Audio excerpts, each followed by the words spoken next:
Merci. Na kopesa liloba na ngai epai ya mama apôtre Tunda. Boye mama apôtre Tunda akoyeba kopesa biso ba annonce concernant météo na lolenge oyo Emmanuel David azali kofape mokili oyo. Mama apôtre Tunda liloba epesameli yo na kombo ya Jésus-Christ de Nazareth. Amen. Amen. Kembo na Yesu, au nom du Père, du Fils et du Saint-Esprit, en réalité, en vérité, Jésus-Christ est notre Sauveur. En réalité, en vérité, Jésus-Christ est notre Sauveur.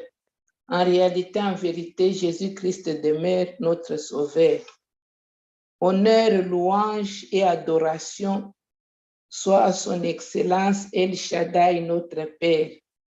Merci, les rois des rois, pour un royaume de vérité, Oyo Omemeli Biso, car dans ce royaume, nous avons tout trouvé. La vie, la paix, la joie, la protection, la valeur. Donc, nous avons tout trouvé. Yangwana tozo pesa yo merci pour la manifestation ya mystère ya Nzambe oyo ezali kaka yo moko.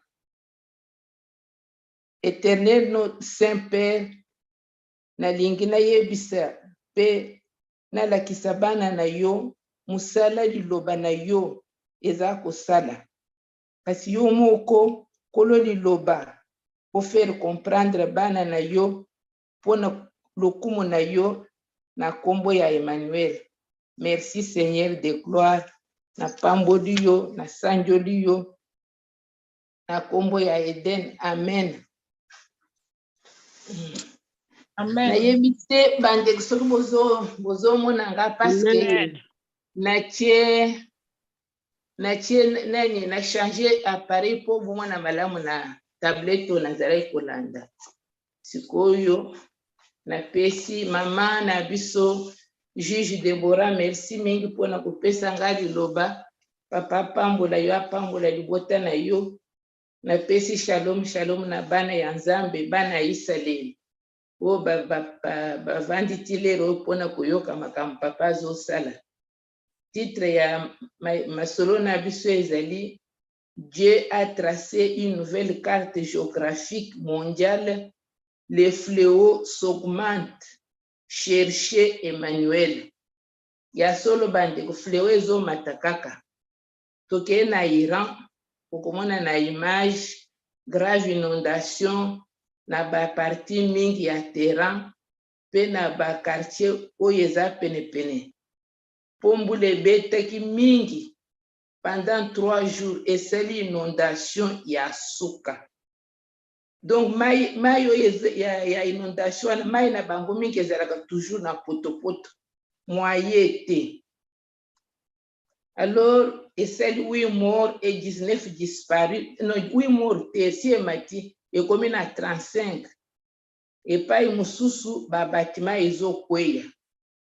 Nde makambo ezoleka na Iran.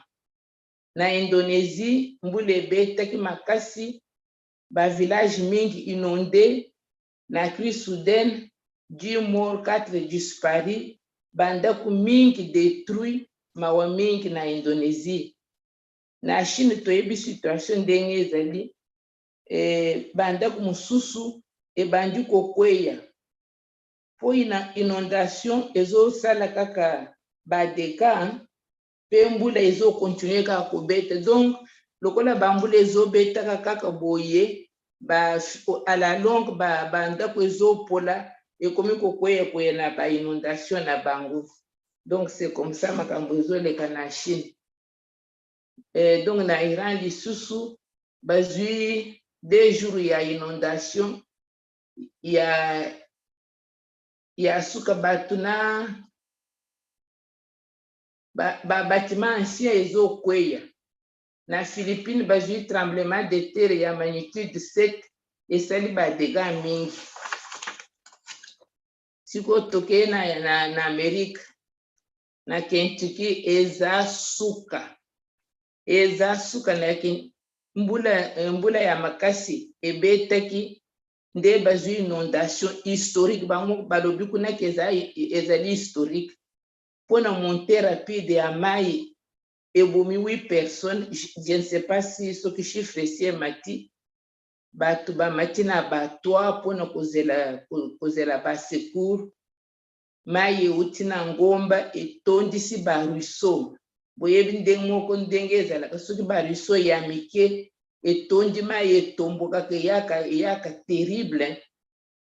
Pe Virginie occidentale oyo eza penepene na Kentucky wana bazalaki pe touche na inondation wana, bandako mingi ozomona kaka batwa moye eza te. Donc toke siko na Las Vegas pardon, kuna inondation massive et détruit ba casino, ba voiture na aéroport inondé. Orage moko rare parce que kuna ezalaka esali bon orage wana esali na ville oyo ezalaka plus sèche. Il paraît que côté na bango wana ezalaka sécheresse. Na centre ville ya Las Vegas bapesi alerte de crue oyo epesamaka te epa na bango. Banzela ekomi bayebale, mai ezokota na mituka, donc bato bavandi na mituka na bango, mai ezokota, il se trouve maintenant assis dans l'eau. Trafic bloqué, toi ya casino ezofuite na quartier résidentiel, maison inondée, na ba propriétaire détruit. En plus orage moko esalemi kuna ba éclair ya somo. Donc ozomona ville ekomi noire, likolo eyindi esagronde ekomi neti ba boule de canon ndenge bakomi, tellement que sagronde moye te. Mais biso toyebi quand ça gronde comme ça toyebi que papa nda zoloba. Donc c'était terrible, hein? Alors nayebi te mais soki eza ko soki ozotala yango okanisa jugement ya Nzambe ndenge mboka ezali ba éclair ezopesa likolo ezali noir ba grondement de tonnerre eza kuna. Donc okokanisa ke oyo eza vraiment jugement ya Nzambe. C'était effrayant.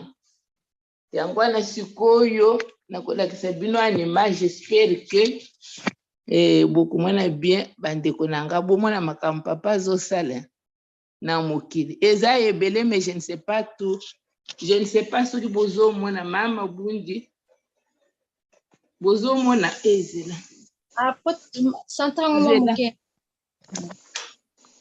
zela olobi bon ça va eza mo centre chango na centre comme ça. C'est bon, ezomonana mama mabundi ezomonana. Oui, ezomonana. Ah oui, ça na Iran. C'est bon mama, ezomonana. C'est bon. Eh oui, ça Iran.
Moni mai eza buwe moye eza te.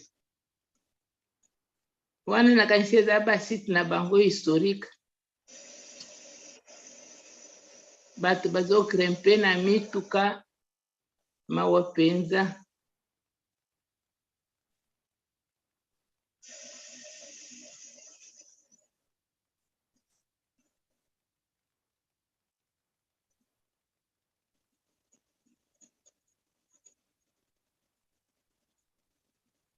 The monsoon-like rains, unusual for the typical dry season in the region, caused heavy damage and shut down major roadways. Heavy rains in Iran that began Wednesday have set off flash floods and landslides in 21 of the country's 31 provinces, heavily damaging hundreds of villages, cutting off access to major roads, and forcing the evacuation of an ancient city, officials say. The National Crisis Center said heavy rainstorms and flood risk would continue until Monday, and it issued a nationwide warning to stay away from riverbanks and valleys. Iran's president placed governors nationwide on high alert and ordered the emergency relief agencies to prepare for the possibility that reservoirs and dams would overflow. The monsoon-like rains, unusual for the typical dry summer season in much of Iran and the Middle East, fit a pattern of unpredictable and extreme weather around the world. When it comes to the Middle East and climate change, we always tend to talk about drought and water shortage, but this is misleading. An environmental scientist and water management expert at United Nations University in Germany. Climate change can emerge as all sorts of extremes, including floods, landslides, wildfires, and dust. Subway systems in the cities of Isfahan and Shiraz were shut down, and the governors asked residents to stay home. In Tehran, the capital, residents were urged to avoid unnecessary travel. Also in Tehran, the authorities closed a popular summer retreat in a palace complex in the foothills of the mountains, and banned hiking and dining on the trails, and in the riverside cafes that dot the area. The two major roads that connect Tehran to the northern Caspian Sea region were shut down as of early Saturday because of landslides and flood risks. The ancient city of Yazd, a UNESCO heritage site with narrow labyrinth alleyways, brick mud houses with domes and ancient cooling features known as wind catchers, suffered heavy infrastructure damage, and the historic section of the city was evacuated. Sikoyo vela. Ah la la la la.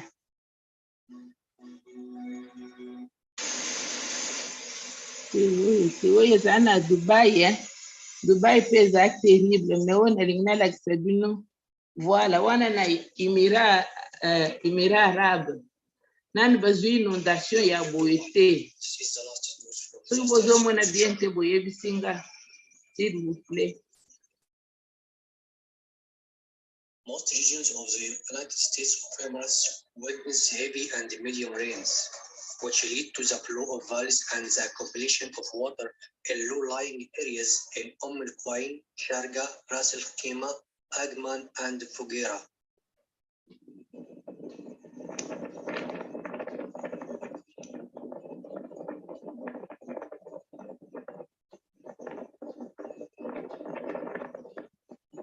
The highest amount of rain was recorded in the port of Fujairah with 221.8 millimeters, which is the highest amount of rain that fell on the country during the month of July in 27 years.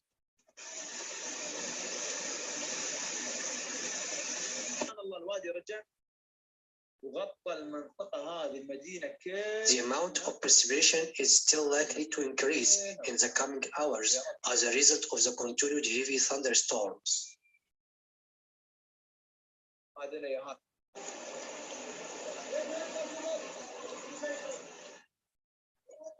The weather front will move from east to west throughout the day, with thundery showers in Dubai around lunchtime and with a chance of rain in Abu Dhabi.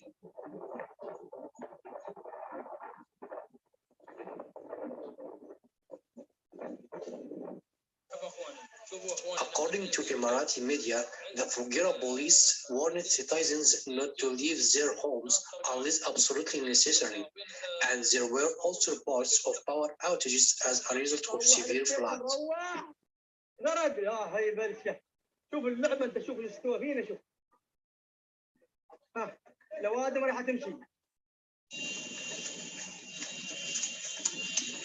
Landslides were reported in some places. Many people were swept away by floods and many cars drowned in floods.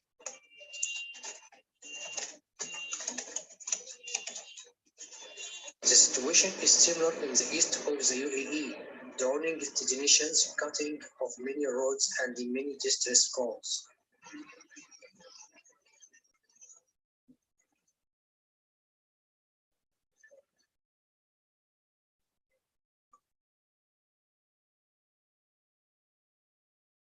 Fujairah police said that there are no injuries due to the floods caused by heavy rains, noting that the damage at the level of houses and vehicles is only due to floods.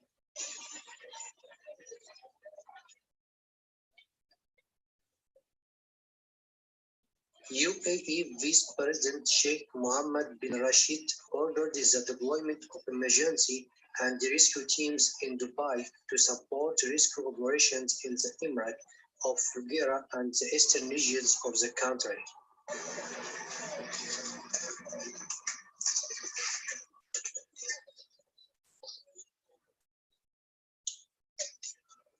Most regions of the United States of Emirates witness heavy and medium rains, which lead to the flow of valleys and the accumulation of water in low-lying areas in Al-Quwain, Sharjah, Ras Al Khaimah, Ajman, and Fujairah.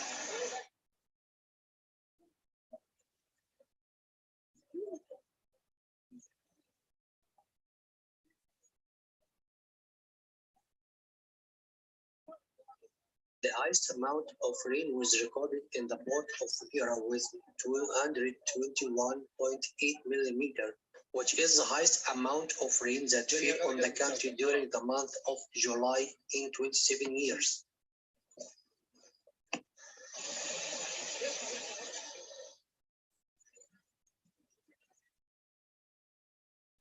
The amount of precipitation is still likely to increase in the coming hours as a result of the continued heavy thunderstorms.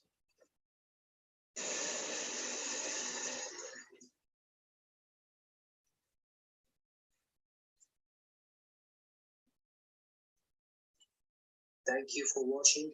Please like, share, and subscribe to Beat Salas News.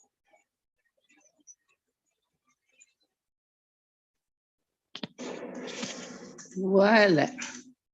Donc, Asie eza secoué. Naende kuna pas possible bango pe bazo nager moyen eza te. Ba inondation ya mikolo eza terrible. Moyen kolakisa bino nyonso eza te. Alors, c'est que la parole de Dieu ezokokisa ndenge wana. Ba ville mosusu on se demande si ndem papa alobaki ba ville mosusu ekobunga soki ekobunga te parce que situation ezali très difficile, surtout na Asie, c'est vraiment catastrophique, moyen eza te. Voilà, napesi bino merci mingi nde makambo nalingaki nasola na bino lelo.